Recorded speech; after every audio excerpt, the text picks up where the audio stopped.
Stop pacing, Blade. You're getting on my nerves. Where are they? That stupid computer of yours has been searching for Max Star 1 all day long, and it hasn't found a trace of them yet. Don't worry, we'll find them. It's just a matter of time. Look at that. It's blank. Captain, the computer has never let us down yet. It is infallible. You won't admit it, will you? Admit what? That they've outsmarted you and your computer. Think so? I don't suppose you'd like to make a small wager on it? It's impossible to hide from my scanner, eh? It may be impossible, but they're doing it. I'll find them. Maybe, if you're lucky. So far, they've had all the luck. I have detected unidentified radiations emanating from the Sahara Desert.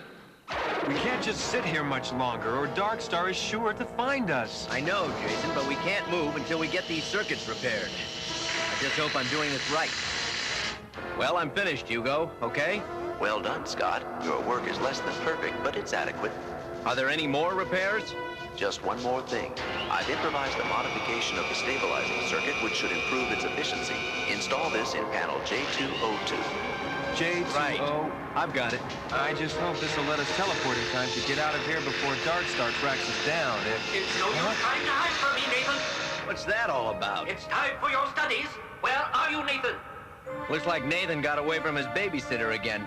He's been through a lot for a kid his age. He just needs to be alone with his thoughts every now and then, you know? Oh, Dad, if you only knew how much I miss you. Jameson, Yes, sir? any progress? Scott's finished repairing the circuits, but Hugo still has to test them, sir. Well, there's nothing for us to do now but wait. Now that the repairs are finished, would it be possible to give the crew some off-duty recreation time? I think it would be good for our morale, sir.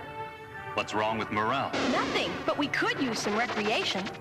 I know, Jameson, but we can't afford to let our guard down for one instant. Yes, sir. Nathan is behaving strangely, Doctor. I'm not surprised. He's grief-stricken over the loss of his father, Andy, too. He's bound to have moments of sadness and depression. You just don't get over such a thing right away. The poor boy's heartbroken. His heart has been damaged? No, that isn't right. You were speaking metaphorically about a human emotional problem, weren't you? I understand. Now, how can we help him? We just have to be patient and understanding and try to cheer him up. Hi, Nathan. Huh? Uh-oh. You don't have to run from me, Nathan. Huh? I know it's time for my studies, Andy, too, but I just don't feel up to it. What studies? I didn't say a word about studying, Nathan. Well, then what do you want? I've heard that all work and no play isn't good for young boys. Right, Kathy? Mm-hmm. So we've declared a holiday. Today you can have anything you want. Just name it. Thanks, but I can't think of anything I really want. Ice cream, cake, candy. Or if you have any favorite games you like to play, we'll play them with you. How's that? In all honesty, I'm very good at hiding and seeking. All right, what's the joke? Why is everyone treating me so nice today? Because we love you. Oh, well, I'm very flattered, Kathy, but I'm still much too young to be thinking about marriage. Marriage? Oh dear, his logic circuits need work. A very good day's work, gentlemen. I should have the ship operational in a very short time now. Thank you for your assistance. You're welcome, Hugo. That was a good day's work. I wonder what Kathy's been doing. Babysitting the kid, I guess. Well, if anybody can cheer Nathan up, it's Kathy. Look what a good job she does cheering us up. As far as I'm concerned, she's just another woman, nothing more. I've seen the way you look at her, so don't try and kid me. Just because you're lovesick over her, that doesn't mean that I am. Why are you so uptight about it then? I am not uptight. Red alert. What? Enemy aircraft approaching. It's an attack squadron of Darkstar's fighters, and they're well within striking range already. This is Macron 1 Space Command calling Macron Base. Dr. Chagall, this is Major Chance. We have a bad problem, and I need immediate assistance. We've just gone through a magno-electric storm, and all our computer programs were erased. Well, Hugo, what can we do about it? I'll transmit a copy of my data banks. Right. Major Chance, Hugo will reprogram your computer. All we need is navigation data. You can transmit the rest later. This temporary program should be sufficient to see you through your present emergency, Major Chance. Transmission received and emergency navigation data has been programmed. That ought to do it. All right, Hugo, now let's deal with my problem. We're facing a full-scale attack. We'll attack on your command, Your Majesty. Well, all right now. It's about time we saw some action from those lads. This ought to be good, eh, Han? Post the attack!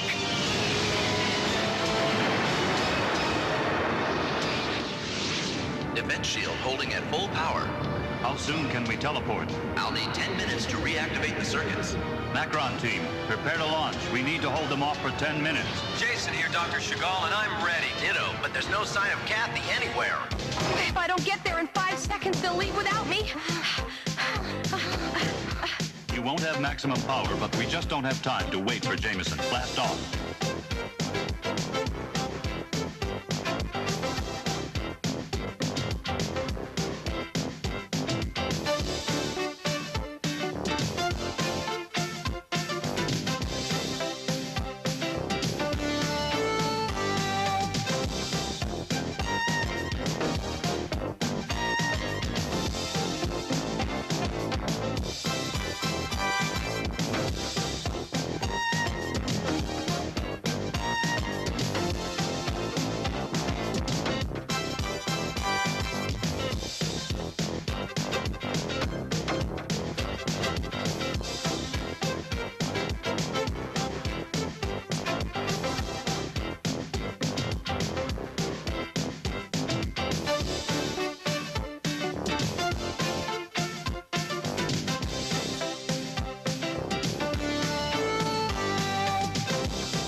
If you can hold them off for 1 more minute, we'll be ready to teleport. Doggone it, if I hadn't left the bridge, I could be out there with those two. Boy, I wish I could be out there too. Doctor, when can I join the team? Now hear this. Alert all sections to secure for teleportation. Right away, sir. Attention. He didn't hear me. Secure for They aren't ignoring you, Nathan. They're just very busy. Nobody ever pays any attention to me.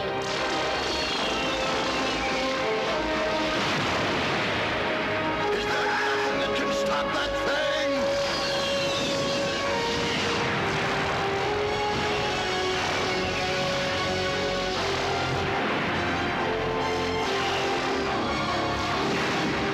Maxstar 1, return to base and secure for teleportation. Roger, Kathy. Coming in.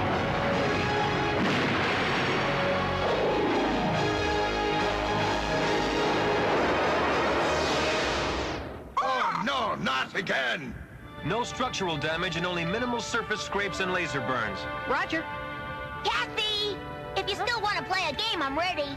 I'm sorry, Nathan. I can't now. I'm busy. Come on, Kathy, you promised you'd play a game with me. What are you doing here, Nathan? This is no place for a kid, so get upstairs and do your homework. Go do homework, Nathan. Good spanking's what he needs. He's just a child, Scott. He's bored and he's not getting enough attention. I don't want to hear any more excuses. Tell me what you're going to do about it. Turn me loose on them, Your Majesty. I'll demolish them. I'll annihilate them. I'll tear them. How will you demolish them when you can't even find them? Your Majesty, utilizing intuitive logic, I've already found them. All right, Ahorn, speak up. Where are they? Seeking to trick us, they merely jumped to a nearby location in the same area. They knew we'd expect them to make a much longer jump. A clever maneuver, but when they reappeared, my spies in that area saw them. You mean they reappeared right in front of your spies? I call that pure luck. You and your intuition. Ha! It was my intuition that told me to place the spies there. No, Nathan, bank it gently. Easy.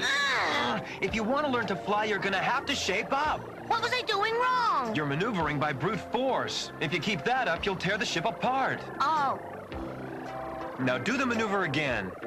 I need a break, Jason. I only agreed to these lessons because you begged for it, so don't let me down now. If you're not willing to practice, well then just forget it. Now try it again. Right. You'll never learn if you keep acting like a kid. Flying a fighter is a man's job. Huh? Man's job. I can outfly you anytime. Uh-oh. Yeah, forget I said that. Okay. Roger. We must strike quickly, Your Majesty, so we can catch them by surprise. I quite agree, Prince Aharn. Let me lead the attack, sire. This situation calls for a fighter, not a poet. We must be bold and daring. We must also be cautious and prudent. Prince Aharn will lead